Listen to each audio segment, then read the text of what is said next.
is this proposal from McCarthy likely to unlock the gridlock on the Hill?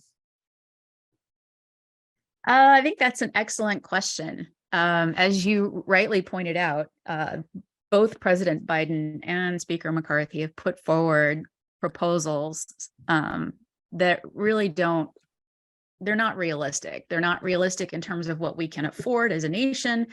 They're not realistic in terms of what the priorities are for the American people. And they're not realistic for the political environment that exists on Capitol Hill right now. So with that said, I think there's one important voice that you aren't hearing from right now in the debate over raising the federal debt limit, and that's the financial markets. So whether or not this is going to unlock gridlock between the president and the Republicans in Congress, I think right now probably not.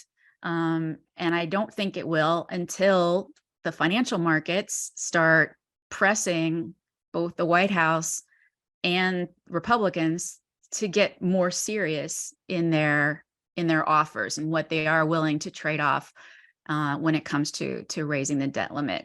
Right now, I think the financial markets that they see this as not a problem for today. And maybe they're believing that, Congress has been down this path once before and got their fingers singed in 2011. So they're probably not going to repeat the same mistake again, especially since there's a presidential election coming up next year. Maybe I for whatever reason, or maybe the financial markets are concerned with what's going on in the banking industry right now. And so they've got sort of myopia when it comes to looking at what's important to the financial markets today. Today is making sure that there's liquidity in the banking sector. But unless and until corporate America and the financial markets start pressing on lawmakers on both sides, both ends of Pennsylvania Avenue, I don't think we're going to see much action. Let me just on a follow up on that.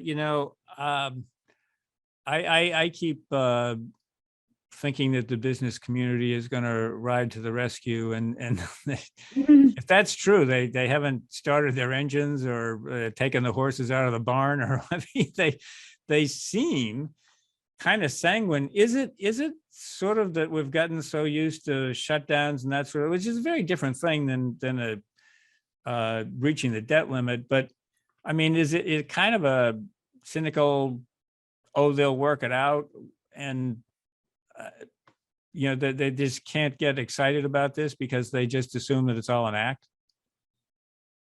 Well, I think in a lot of ways, lawmakers tend to act like college students, which is if it's not due tomorrow, then it's just not due, right? And so the debt limit isn't an issue for tomorrow. It's not an issue for next week, so they're not thinking about it. And I'm wondering if that's perhaps the case with corporate America and the financial markets. They've got other things that are staring them in the face that are problems for today, and that's what's taking their focus. There's been a lot of, if you've been paying attention to the news this week, there's been a lot of layoffs in corporate America, a lot of getting rid of excess workers from the COVID lockdown, getting rid of middle management, et cetera. Everybody's trying to streamline in anticipation of economic slowdown.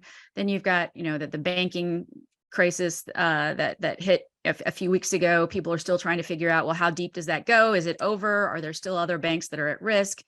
It's earnings season, so everybody's busy, trying to figure out if your publicly traded companies are meeting their stated earnings targets and are shares overvalued, et cetera. So they've got a lot on their plate. And you throw in, everything that's going on internationally with what's going on with China, what's going on with Ukraine, what's going on with Sudan. And there's a lot that's occupying people's attention right now, and I just don't think the debt limit is on the front burner. It's on the stove, but it's not on the front burner.